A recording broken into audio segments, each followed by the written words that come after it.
Good evening, friends. You are watching Ajay Vlog Lovers channels, and today what we are going to discuss about is the future of the crude oil, whether crude oil is going to be crash, and or what will be the impact of China Taiwan wars on crude oils, right? तो आज crude oil के बारे में बात करेंगे, Monday को क्या target रहेंगे उसके बारे में भी बात करेंगे, और जो चाइना वॉर का अगर वॉर होता है तो उससे क्या हमको डरने की ज़रूरत है, उससे क्रूड ऑयल पे क्या फ़र्क पड़ेगा, आज वो हम बात करने वाले हैं। तो जल्दी से पहले हम क्रूड ऑयल के बारे में देख लेते हैं कि क्रूड ऑयल का चार्ट क्या कहता है। जैसा कि मैंने मेरे पुराने वाली वीडियो में बताया, मैंने इतने सारे वीडियोस बनाए हैं दोस्तों, उसमें काफ़ी ओपिनियन दिए हैं मैंने, सभी क्लिक हुए हैं। और जो मेरे प्रीमियम सब्सक्राइबर हैं, बेसिकली वो लोग होते हैं। प्रीमियम का मतलब वो नहीं होता है जो टेलीग्राम वाले आप सोच रहे हो। प्रीमियम का मतलब मेरे यहाँ पे है कि मेरा थोड़ा अलग तरीका है। प्रीमियम का मतलब ये है कि जो मेरे चैनल की मार्केटिंग करते हैं। क्योंकि दोस्तों क्या है कि अच्छे चैनल को भी मार्केटिंग की ज़रूरत पड़ती है। अब मैं कोई एक मार्केटिंग गाय तो हायर नहीं कर सकता हूँ, इसकी मार्केटिंग के लिए।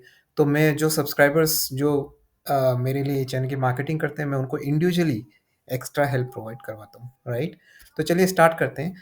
जैसा कि मैंने टारगेट बताया आपको, 85 टारगेट आएगा इसका, और इसका एसएल रहेगा अपना 92 का, ठीक है ना? और जितना भी अगर ये रेज़ हो उस पे आपको सेल करना है, राइट? तो कीप सेलिंग।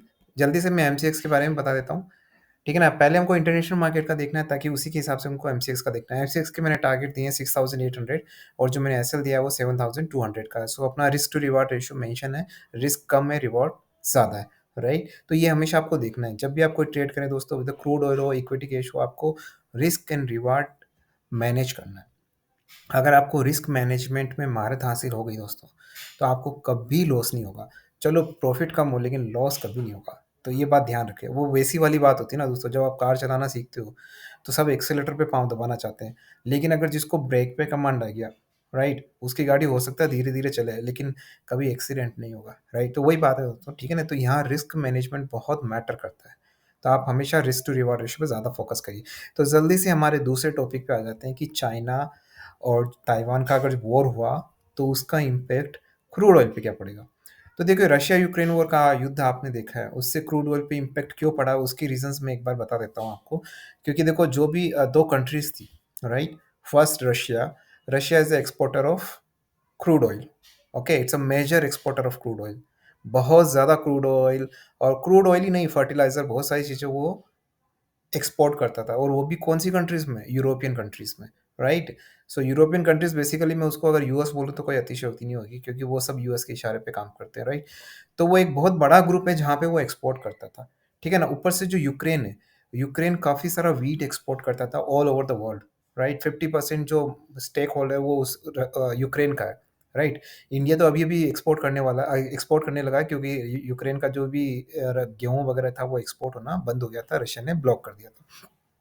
तो इसलिए क्रूड ऑयल के इम्पैक्ट ज़्यादा हुए थे, ठीक है ना? इसीलिए क्रूड ऑयल के प्राइसेस हाइक हुए थे, और जब क्रूड ऑयल के प्राइसेस हाइक होते हैं तो सारी प्राइसेस हाइक होती है, आपके खाने-पीने के सामान, हर एक चीज़ में। क्योंकि जब ट्रांसपोर्टेशन महँगा होता है, स्पेशली इंडिया में, जहाँ ट्रांसपोर्टेशन, रोड वगैरह इतनी कनेक्टिविटी इतनी अच्छी नहीं है, राइट? तो वहाँ पे तो और भी ज़्यादा दिक्कतें होने वाली थी। इसीलिए क्रूड ऑयल के प्राइसेस इतने ज़्यादा हाइक हुए हैं, क्योंकि अरब कंट्रीज़ का एक ही धंधा है, वो क्रूड ऑयल पे ज़िंदा है।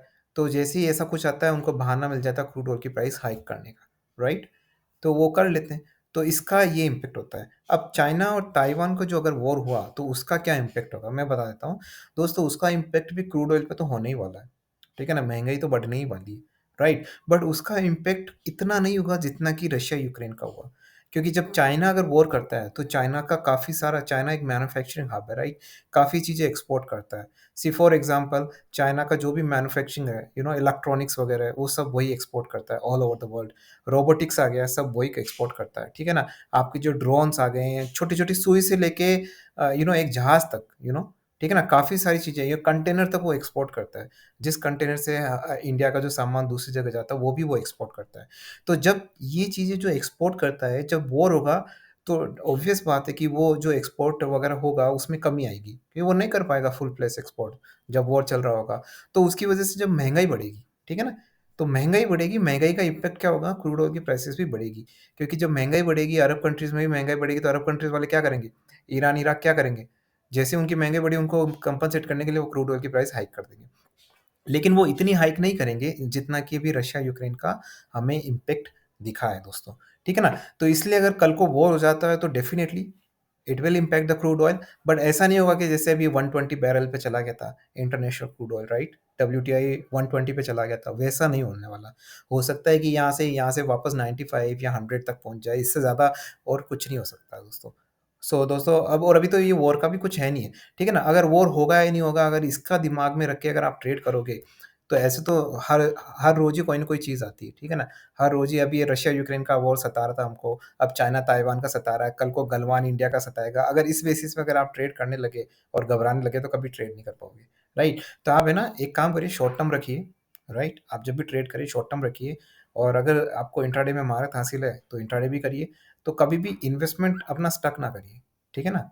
इन्वेस्टमेंट स्टक नहीं करना है, क्योंकि अगर आपने इन्वेस्टमेंट स्टक किया तो, और अगर क्रैश हुआ चाइना उसके बाद, तो आप संभल नहीं पाएँगे, राइट? तो आप एसआईपी में करिए। एक दूसरा तरीका है कि आप एसआईपी में भी करिए, थोड़ा-थोड़ा लगाइए, ठीक है? जैसे अगर आपके पास 3 लाख रुपए हैं अगर क्रूड ऑयल में लगाने को, तो आप एक-एक, एक-एक करके ऐसे लगाइए। ताकि क्या है कि जब ये स्पाइक भी होता है तो आप हेजिंग भी कर पाएँगे। हेजिंग का कांसेप्ट होता है दोस्तों, हेजिंग अलग होता है, बट आप एवरेज कर पाएँगे। I will say like average, क्योंकि ये देखो क्रूड ऑयल में मैनिपुलेशन बहुत है, राइट? वोलेटिलिटी बहुत है। तो अगर आपके पास एसआईपी जैसा अगर फीचर रहेगा, so you can do wonder, right? और अगर मान लो अगर कुछ वॉर का कुछ होता भी है, चाइना ताइवान का, और अगर उसमें कंडीशन वर्स भी होती है, then you have 1/3 part of your money with you, right? Okay, तो जब ये हाई पे जाएगा वहाँ पे आपको फिर से सेल करना, फिर बैठ जाना है आपको, राइट? तो ये बहुत तरीके हैं कमाने के। So don't worry guys, China war का जो इम्पैक्ट होगा वो इतना ज़्यादा नहीं होने वाला जितना रशिया यूक्रेन का वाला है। अब तो मुझे लगता है ये क्रूड ऑयल नीचे ही जाने वाला है, ठीक है ना? और जो इंडिया और चाइना का अगर वॉर हुआ तो उससे भी क्रूड ऑयल का ज़्यादा कोई इम्पैक्ट होगा नहीं। दूसरी चीज़ों में महँगाई बढ़ेगी, बट क्रूड ऑयल से ज़्यादा कोई फ़र्क पड़ेगा नहीं दोस्तों, ठीक है ना? तो आशा करता हूँ कि मैंने आपके सारे क्वेश्चनों का आंसर दे दिया है। कमेंट सेक्शन में मुझे किसी ने पूछा था इसके बारे में, तो मैंने मैंने सोचा एक वीडियो बना लिया जाए मेरे सभी सब्सक्राइबर को। तो अ, आशा करता हूँ कि ये वीडियो आपको अच्छा लगा, आप आगे शेयर भी करेंगे इस वीडियो को। जल्दी से मेरे चैनल को सब्सक्राइब कर लीजिए, बेल आइकन पे हिट करिए और ऑल दबाइए, ताकि सारे नोटिफ़िकेशन आपको टाइम टू टाइम मिल जाएँ और आप ज़्यादा से ज़्यादा पैसा कमा पाएँ। इसी नोट के साथ this is Ajay and signing off.